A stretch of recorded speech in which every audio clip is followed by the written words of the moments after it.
Paul Goebel-Staunton, May 18. Many European intellectuals think that Russian propaganda is postmodernist, that sows confusion but does not have a specific message, Eidman says, but his own interviews with Russian speakers in Germany show that is not the case, and that Moscow today is successfully promoting its myth that the US is the center of world evil, and even if one is not a fan of what the US is doing in the world, the Russian commentator for Deutsche Welle says, it must be recognized that to stop Putin's propaganda will be possible only by destroying this myth.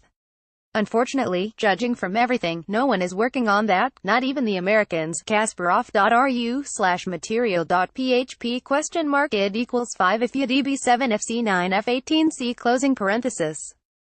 In the course of interviewing Russian speakers in Berlin for a film about the diaspora in Germany, Eidman says he found that all of those queried, like criminals who had earlier agreed on their story or followers of a totalitarian sect, reproduced one and the same invented stories, the cornerstone of which is the image of the enemy in the form of the US. Many simply repeat verbatim the messages of Russian television that the US wants to subordinate and exploit the entire world and above all Russia, which is very rich in resources. Sometimes such claims are accompanied by truly strange notions such as America wanting to seize Siberia as a place to move to because of an approaching climate catastrophe.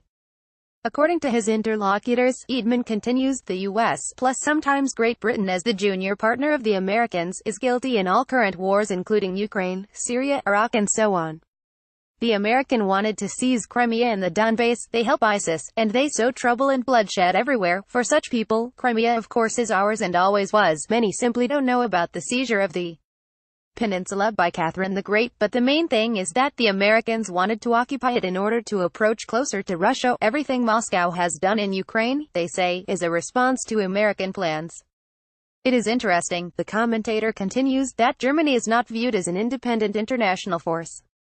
In the eyes of Russian TV viewers, it also is a victim of the Americans, but Putin for them is a remarkable leader. He should do more in the social sphere, but all his efforts have to go to fend off the Americans, preserve Russia and peace on earth. All other myths, about the disintegration of the USSR, the wild 1990s, and so on, are secondary.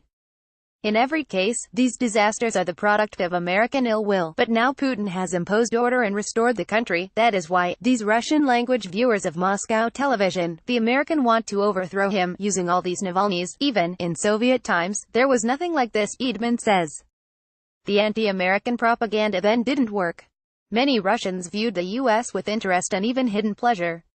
And those Russian who emigrated were far more likely to be positive about the US than about their own country. But now Putin propaganda with its anti-American focus has turned out to be extraordinarily effective. And it is being used successfully by Moscow to justify in the eyes of people economic difficulties, military adventures, and territorial seizures. That must be recognized first of all in order that the West can counter and dispel this message.